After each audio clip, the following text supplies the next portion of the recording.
Shalom bagi kita semua. Shalom. Apa kabarnya hari ini? Luar biasa. Saya percaya bahwa setiap kita diberkati Tuhan. Amin.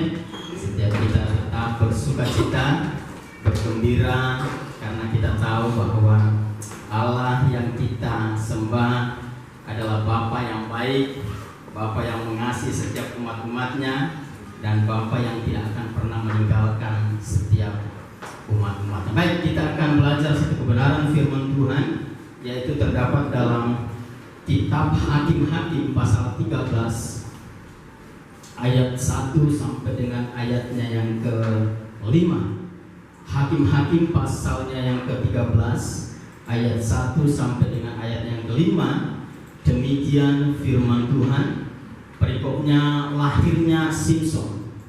Orang Israel melakukan pula apa yang jahat di mata Tuhan. Sebab itu Tuhan menyerahkan mereka ke dalam tangan orang Filistin 40 tahun lamanya. Pada waktu itu ada seorang dari Sora, dari keturunan orang Dan, namanya Manoah.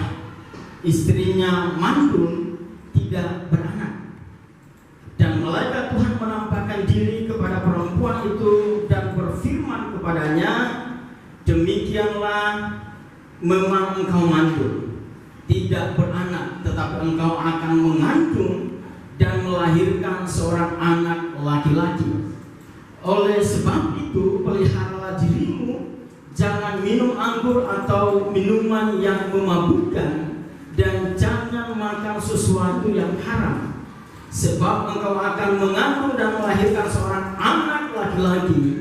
Kepalanya tak akan kena pisau cukur, sebab sejak dari kandungan ibunya anak itu akan menjadi seorang nasir Allah, dan dengan dia akan mulai penyelamatan orang Israel dari tangan orang Filistin. Haleluya.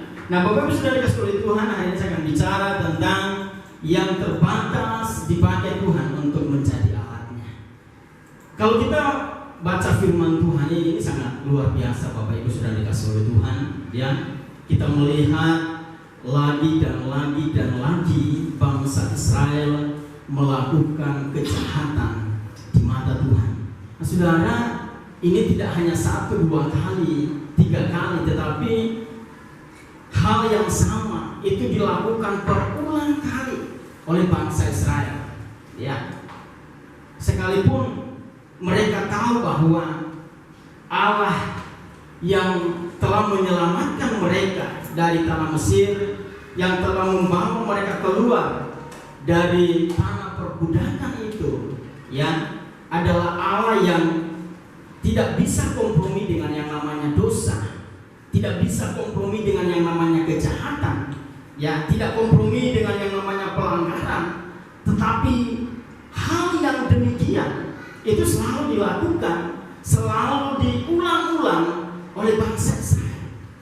Nah, kalau kita baca di dalam pasal 13 ayat 1 ini, bahwa sekali lagi orang Israel itu melakukan sesuatu yang jahat di mata Tuhan. Perbuatan-perbuatan yang jahat, perbuatan-perbuatan yang dilarang oleh Allah, perbuatan-perbuatan yang seharusnya tidak perlu dilakukan, tetapi justru bangsa Israel melakukan kejahatan dan terus melakukan dosa dalam pandangan Tuhan. Sehingga apa yang terjadi sudah dikasih oleh Tuhan, Allah akhirnya mulai geram, ya, mulai marah terhadap mereka, dan Tuhan menyerahkan bangsa Israel kepada orang Filistin.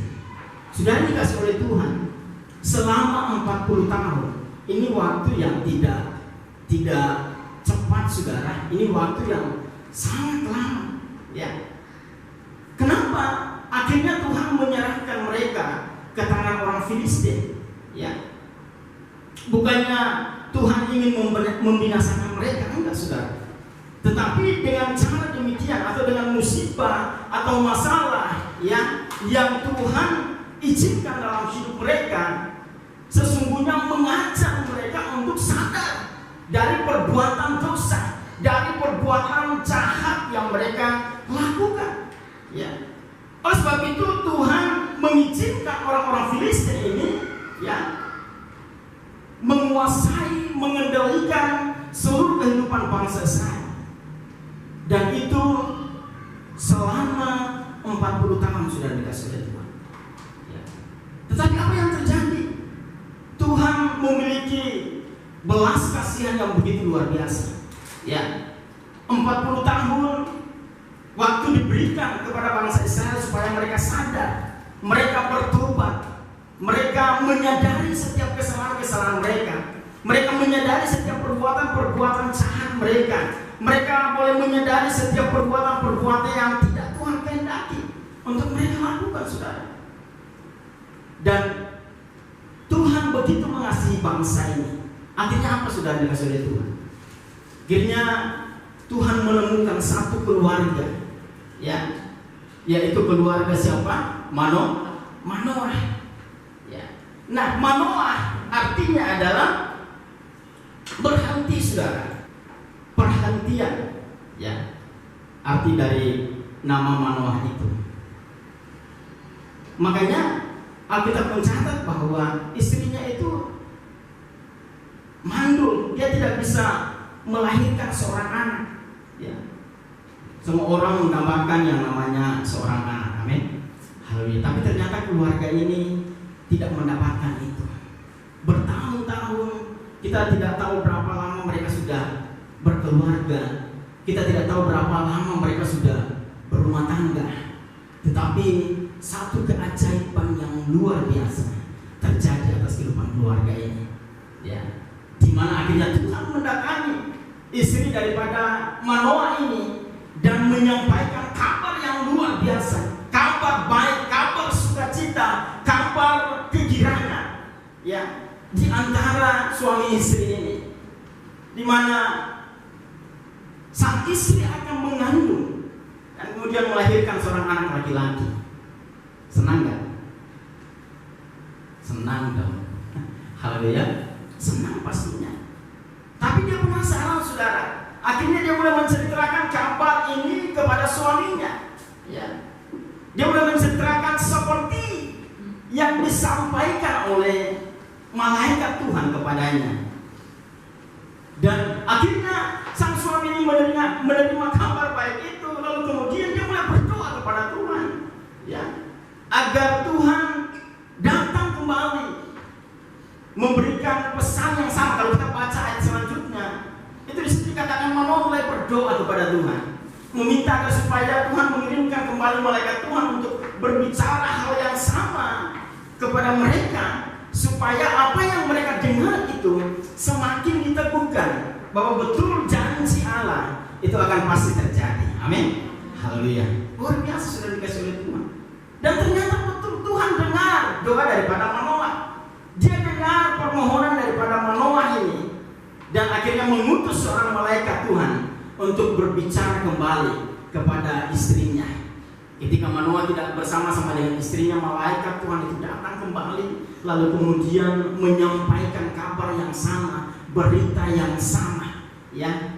Dan setelah mereka mendengar kabar itu, mereka yakin bahwa benar Tuhan berfirman kepada mereka, dan firman Allah itu tidak akan pernah berubah. Amin. Apa yang dijanjikan oleh Tuhan, apa yang difirmankan oleh Allah, itu pasti akan terjadi. Nah, sudah dikasih oleh Tuhan, Manoah bersama dengan istrinya adalah orang yang sangat-sangat terbatas, saudara. Amin. Haleluya. Tetapi ternyata yang terbatas itulah yang dipakai oleh Tuhan untuk menjadi alatnya. Untuk apa, saudara? Menggenapkan seluruh rencana dan kehendak Allah di dalam kehidupan bangsa Israel. Sehingga apa yang terjadi? Ya, akhirnya mengandunglah sang istri ini dan kemudian melahirkan seorang anak laki-laki yang bernama siapa? Simson. Ya, luar biasa, saudara, yang dikasih oleh Tuhan. Allah melarang istrinya untuk minum minuman yang memabukkan atau makanan-makanan yang tidak dikehendaki. Supaya apa? Supaya anak itu sejak dalam kandungan itu betul-betul kudus. Ya, makanya Allah melarang istrinya untuk sembarang makan, saudara. Makannya itu harus sesuai sesuai dengan aturan Tuhan. Supaya apa? Supaya anaknya lahir itu betul-betul kudus, suci, murni di hadapan Tuhan. Dan Tuhan pakai luar biasa. Alkitab berkata bahwa Simson itu tidak pernah mencukur rambutnya sejak kecil. Tapi kita tahu cerita selanjutnya, akhirnya dia dipengaruhi oleh Delila, ya, dan akhirnya menjadi lemah. Tetapi rencana Allah untuk memakai orang-orang yang terbatas itu sungguh-sungguh ajaib dan luar biasa. Ya. Melalui keluarga yang terbatas ini, melalui keluarga yang mandul ini, melalui keluarga yang tidak bisa berbuat apa-apa ini, justru Allah memanggil mereka. Allah meletakkan rencananya kepada mereka. Allah mengerjakan sesuatu yang luar biasa sehingga semua dunia melihat, semua orang yang ada di sekitarnya melihat keajaiban, kedahsyatan yang Allah perbuat atas kehidupan keluarga ini. Dan melalui anak laki-laki yang dijanjikan oleh Tuhan itulah yang bangsa Israel kembali direbut untuk menjadi milik Tuhan. Amin. Haleluya. Selama 40 tahun saudara di bawah kekuasaan daripada orang-orang Filistin. Tetapi ketika Simson lahir, maka dia menjadi pahlawan yang kemudian menyelamatkan bangsa Israel, yang kemudian merebut kembali bangsa Israel dari tangan orang Filistin, ya, dan kembali beribadah kepada Allah, kembali mengasihi Tuhan, ya, dan banyak hal lain yang Tuhan kerjakan dalam kehidupan bangsa Israel. Masa percaya bahwa hal yang sama itu juga terjadi atas kehidupan kita sebagai orang-orang yang percaya. Amin. Saya percaya bahwa tidak ada seorang pun yang ada di dunia ini itu sempurna saudara selain Yesus, ya, tidak ada. Semua orang itu terbatas. Mau sekolah sampai doktor, profesor, kalkulator pun masih terbatas saudara. Pengetahuan kita masih terbatas, pengalaman kita masih terbatas, ya, kekuatan kita terbatas saudara, ya. Tetapi justru orang-orang yang demikian dipakai Allah untuk menggenapkan seluruh rencananya di muka bumi ini. Maka kita bersyukur atas panggilan Tuhan dalam hidup kita. Tuhan tidak lihat tampang kita saudara. Kalau Tuhan pandang tampang saya, mungkin saya tidak jadi hamba Tuhan. Haleluya. Kenapa Pak? Lu ganteng sekali. Tetapi ternyata Tuhan tidak melihat itu. Ya, saudara ingat pada waktu Samuel, ya, disuruh Tuhan untuk mengurapi seorang raja yang baru bagi Israel. Ya, pada waktu itu Isai memiliki 8 orang anak. Yang pertama dibawa ke hadapan Samuel untuk diurapi. Waduh, perawakannya luar biasa, ya. Pengalaman perangnya dahsyat. Dia adalah prajurit yang gagah perkasa. Tetapi Tuhan bilang, bukan dia. Haleluya. Akhirnya dipanggil lagi yang satu, ya. Tuhan katakan bukan. Kenapa? Karena Tuhan tidak lihat apa perawakannya. Tuhan tidak lihat luarnya saudara, ya. Tetapi Tuhan lihat apa? Tuhan lihat apa? Hati kita saudara. Tuhan tuh lihat hati kita, ya. Jelek-jeleknya kita dalam pandangan manusia, saudara berharga di hadapan Tuhan. Amin. Ya, luar biasa. Oleh sebab itu, apapun dikatakan oleh orang, tidak usah tersinggung, saudara. Haleluya. Dibilang jelek, ya memang dalam pandangannya jelek. Tapi dalam pandangan Tuhan Anda luar biasa. Mulia, ganteng, cantik, hitam atau putih, kulit hitam, kulit putih semuanya. Semuanya disayang Tuhan. Nanti kita joget bisa, ya. Haleluya. Jadi tidak usah tersinggung, tidak usah merasa kecil, tidak usah merasa rendah diri dan sebagainya. Tuhan justru panggil orang-orang yang terbatas itu untuk menjadi alatnya, ya, untuk kemuliaan bagi nama Tuhan.